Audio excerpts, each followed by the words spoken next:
നമസ്കാരം. ദക്ഷിണാഫ്രിക്കയ്ക്കെതിരായ മൂന്നാം T20-യിൽ ഇന്ത്യ 11 റൺസിന്റെ ജയം നേടിയിരിക്കുകയാണ്. അവസാന ഓവറിലേക്ക് നീണ്ട ആവേശത്തിനൊടുവിൽ ഇന്ത്യ ത്രില്ലിംഗ് ജയം നേടിയെടുക്കുകയായിരുന്നു. 107 റൺസ് പ്രകടനത്തോടെ മുന്നിൽ നിന്ന് നയിച്ച തിലക് വർമ്മയാണ് ഇന്ത്യക്ക് കരുത്തായത്. ഈ പ്രകടനത്തിന്റെ കരുത്തിലാണ് ആദ്യം ബാറ്റ് ചെയ്ത 6 വിക്കറ്റിന് 219 എന്ന സ്കോർ ഇന്ത്യ നേടിയത്. മറുപടിക്കിറങ്ങിയ ദക്ഷിണാഫ്രിക്കയ്ക്ക് 7 വിക്കറ്റിന് 208 റൺസാണ് അഴിച്ചെടുക്കാൻ സാധിച്ചത്. റണ്ണൊഴുകിയ ബാറ്റിംഗ് പിച്ചിൽ വെടിക്കെട്ട് പ്രകടനങ്ങൾ കാണാൻ സാധിച്ചു. എന്നാൽ സഞ്ജു സാംസണ് തിളങ്ങാനായില്ല. തുടർച്ചയായ രണ്ടാം മത്സരത്തിലും സഞ്ജു ഡെക്കിനാണ് പുറത്തായത്. ഇതോടെ വലിയ വിമർശനം സഞ്ജുവിനെതിരെ ഉയർന്നിട്ടുണ്ട്. ഇതോടൊപ്പം ഇന്ത്യക്ക് നാണക്കേടാവുന്ന റെക്കോർഡിൽ സഞ്ജു പേര് ചേർത്തിരിക്കുകയാണ്. ഈ റെക്കോർഡിൽ എത്തുന്ന ആദ്യത്തെ താരമെന്ന നാണക്കേടാണ് സഞ്ജു ഇപ്പോൾ നേടിയെടുത്തിരിക്കുന്നത്. ഈ വർഷമാണ് സഞ്ജു സാംസനെ സംബന്ധിച്ച് കൂടുതൽ സങ്കടവും നിരാശയും നൽകിയതെന്ന് പറയാം.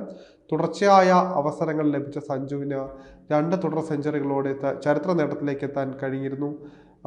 ഇപ്പോഴിതാ അവസാന 2 മത്സരത്തിലും ഡെക്കായതോടെ വലിയ നാണക്കേട്ടിലേക്കും സഞ്ജു എത്തിയിരിക്കുകയാണ്. ഈ വർഷം സഞ്ജു T20-യിൽ ഡെക്കിന് പുറത്താകുന്നത് ഇത് 5ാം തവണയാണ്.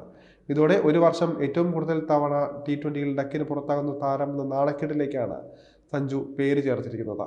2022-ൽ 5 തവണ ഡെക്കായ സിംബാബ്വെയുടെ റജിസ് ചക്കാബ്വയോടൊപ്പം തലപ്പത്താണ് സഞ്ജു ഇപ്പോൾ ഉള്ളത്.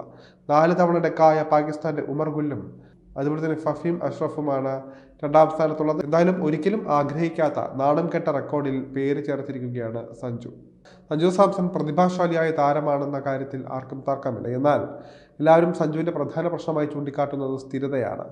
മികച്ച താരമാണെങ്കിലും വിശ്വസ്തനാണ് സഞ്ജു എന്ന് പറയാനാകില്ല. അതിവേഗത്തിൽ റൺസ് ഉയർത്താൻ ശ്രമിക്കുന്ന സഞ്ജു കഴിഞ്ഞ 2 മത്സരത്തിലും ഡെക്കിന് പുറത്തായി വലിയ നാണക്കേട് ഏറ്റുവാങ്ങിയിരിക്കുകയാണ്.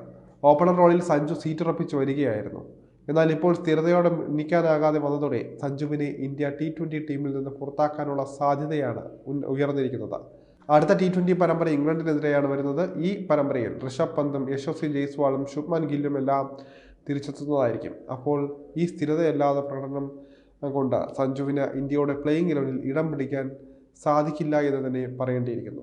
ആദ്യ മത്സരത്തിൽ സെഞ്ചുറി നേടിയ സഞ്ജു പിന്നീട് 2 മത്സരത്തിലും റണ്ണൊന്നും എടുക്കാതെയാണ് പുറത്തായത്. ഇതോടെ 4ാം T20 സഞ്ജുവിനെ സംബന്ധിച്ച് നിർണായകമായി മാറിയിരിക്കുകയാണ്. ഇതിലൊറ്റ സംഖ്യയിൽ പുറത്തായാൽ അടുത്ത ഇംഗ്ലണ്ട് പരമ്പരയിൽ സഞ്ജു T20 ടീമിൽ പോലും ഇടം നേടില്ല എന്ന് തന്നെ പറയാം. സഞ്ജുവിനെ കടന്നാക്രമിക്കാൻ ലൈസൻസ് നൽകിയാണ് ഓപ്പണർ റോളിൽ ഇറക്കി വിട്ടിരിക്കുന്നത്.